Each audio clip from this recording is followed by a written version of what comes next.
Welcome to our channel, where we delve into the rich history of businesses that have left their mark on the world. In this video, we will be exploring the fascinating story of one of the fashion industry's most iconic and influential brands, Bottega Veneta. From its origins in post-war Italy to its status as a global luxury brand, we'll trace the journey of this remarkable company and uncover the secrets to its enduring success.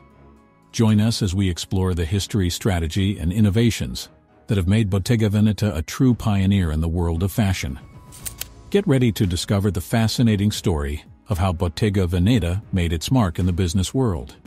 So without further ado, let's get started.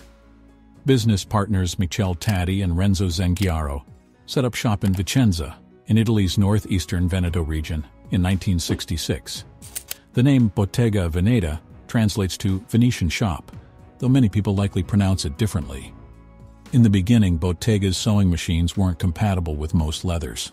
They were brought in from the nearby Veneto region, which was known for ready-to-wear clothing, so the needles weren't long enough to handle the thicker leather tanned in the region.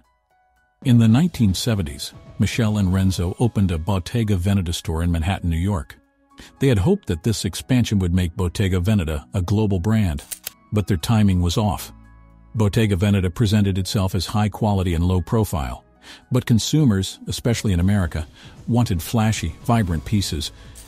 In the late 1970s, Bottega's founders realized their strategy wasn't connecting with customers, so they unexpectedly handed over the company to Renzo's ex-wife, Laura Bragan Moltedo, who ran it with her second husband, Vittorio Moltedo. Laura took a chance because she thought things could still turn around. And she was right, though it wasn't easy. Bottega first gained a lot of attention in the 1980s from famous artists and celebrities, with Andy Warhol being one of the brand's biggest fans. He frequently visited the New York boutique and even produced a short film for the brand. The situation required Laura to be resourceful once more, and that's exactly what she did until that point.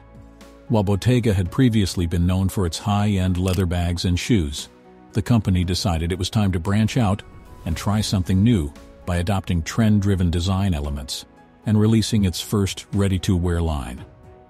While the collection was still high-end, it allowed the company to reach a wider audience. However, it soon became clear that more was needed, and the company began searching for a new creative director. Their search was successful, and they found the required qualities in the English director Giles Deacon. Laura, after seeing one of Jill's sketchbooks, in which she found a funny drawing of a budgerigar driving a Rolls-Royce, Laura Moltedo, the owner of the rather sober Bottega, decided to take a chance on him. Giles said, "We were sitting on the bed, wondering what on earth was going on, when I pulled out my portfolio and Laura pulled out my sketchbook, both of which captivated her. We were unable to track down a picture of the sketch, but the parakeet story has since become fashion lore. While the sketch certainly did not play a role in Lauren's decision to hire Gil, it did show his quirky, creative personality. Unfortunately, Laura had to sell a majority stake in Bottega to Gucci in 2001 because Giles had been given the task of making the company cool again. But he went a bit overboard, and the new direction felt somewhat flat. After acquiring Bottega in 2001, Gucci wasted no time in replacing Giles Deacon with German designer Thomas Meyer to realize the company's grand vision. Now, upon Thomas Meyer's arrival at Bottega, the company was doing pretty bad. It had failed to keep up with the 90s fashion trends and was nearly bankrupt. In a desperate attempt to make a comeback, they had given in to fads and showy logos, and Thomas felt that the clichés were the wrong way to go. He re-implemented the brand's 4 core values and waited for 4 years to present his first design, a logo-free tote called the Cabot. It had been stripped of its functionality, and despite its $6,000 price tag, it quickly became Bottega's top-selling item. And then came his next mission, the revival of intro chat, which he began using on everything from breezy summer dresses to structured leather handbags.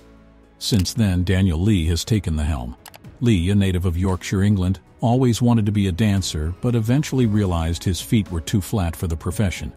Instead, he attended the prestigious Central St. Martin School of Art and Design in London, where he interned at both Mesa Margiela and Balenciaga. He worked at Donna Karan, New York, and Celine for a little while after college, but he quit and decided to take a year off to travel and reevaluate his life. Unfortunately, His trip was cut short by a phone call from none other than François-Henri Pinault. Gucci was acquired by the conglomerate Kering in 2003, making both Gucci and Bottega subsidiaries of Kering. At the time, 32-year-old Daniel was planning to take a year off from the fashion industry. But before he could get to Japan, he received a call from Kering's CEO, François-Henri Pinault, who offered him a job. So that's it for today's video. We hope that you would have liked it. What do you think of Bottega Veneta's minimalist approach? Could you see yourself turning over your business to an ex-partner?